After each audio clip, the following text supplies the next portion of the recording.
ఉద్యమంలో మీ దీవెనతో విజృంభించి పోరాడి తెలంగాణ సాధించినాం. మీరు అధికారం ఇస్తే 10 ఏళ్లు అన్ని వర్గాల ప్రజలను కడుపులో పెట్టుకొని కాపాడుకున్నాం. అనేక మందిని కాపాడుకున్నాం. ఇలావన్నీ నా కళ్ళ ముందే పోతా ఉంటే, రైతులు గోసపడతా ఉంటే, పంటలు కొనకపోతా ఉంటే, బోనస్ దక్కకపోతా ఉంటే చూసి చాలా బాధ కలుగుతా ఉంది. నేను ఒక్కటే మాట మీకు చెప్తా ఉన్నా, నేను బతికున్నన్ని రోజులు తెలంగాణ ప్రజలకు మంచి జరగడం కోసం పోరాటం చేస్తే తప్ప నోరు మూసుకొని కూర్చోను అని చెప్పి నేను మనవి చేస్తా ఉన్నా. 100కు 100% బీఆర్ఎస్ మీతోనుంటది, మీ ప్రయోజనాల కోసం ఉంటది. పుట్టిందే తెలంగాణ ప్రజల కోసం కాబట్టి అన్ని రకాల ప్రజల యొక్క హక్కులు కాపాడడానికి మీ వెంట ఉంటది అని నేను మనవి చేస్తా ఉన్నా. ఈ 2 పార్టీల వ్యవహారం మీరు చూసినారు. మొన్నటిదాకా బీఆర్ఎస్ పుణ్యాన గెలిచిన వ్యక్తి రంజిత్ రెడ్డి మీకు తెలుసు. ఏం తక్కువ చేసినాం రంజిత్ రెడ్డికి? ఎంపీ టికెట్ ఇవ్వలేదా, గౌరవించలేదా, గెలిపించలేదా అని నేనే వచ్చి ప్రార్థిస్తే మీరే ఓటేయలేదా?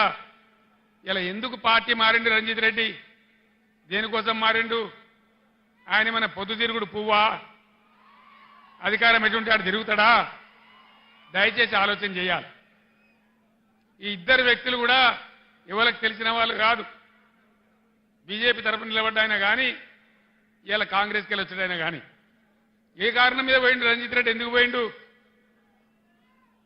ఎందుకు పోయిండండి? అధికారం కోసమా, పదవుల కోసమా, పైరవీల కోసమా? దయచేసి దానికి మీరే సమాధానం చెప్పాలి. ఈ విధంగా ఉన్న వాళ్లకు ధీటైనటువంటి దెబ్బ మీరు కొట్టాలని చెప్పి నేను మనవి చేస్తా ఉన్నా.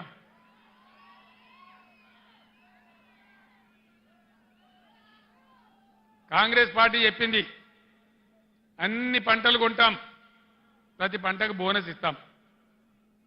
జొన్నలు కొంటాం, కందులు కొంటాం, వడ్లు కొంటాం, మక్కలు కొంటాం అని చెప్పినారు.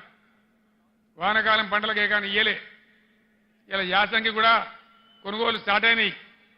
ఇస్తారా ఇయ్యరా? ఇయ్యకపోతే ఊకుందామా? యుద్ధం చేద్దామా? యుద్ధం 2 రకాలుగా చేయాలి. పంట కొనుగోలు కేంద్రాలు అక్కడ చేయాలి.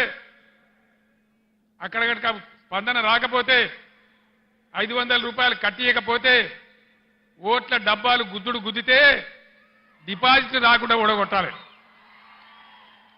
బిడ్డ నువ్వు ఇస్తాను మోసం చేస్తే ఊకోము, నీకు తగిన గుణపాఠం చెప్తాం మేమన్నటువంటి బుద్ధి చెప్పాల్సినటువంటి అవసరం ఉంది.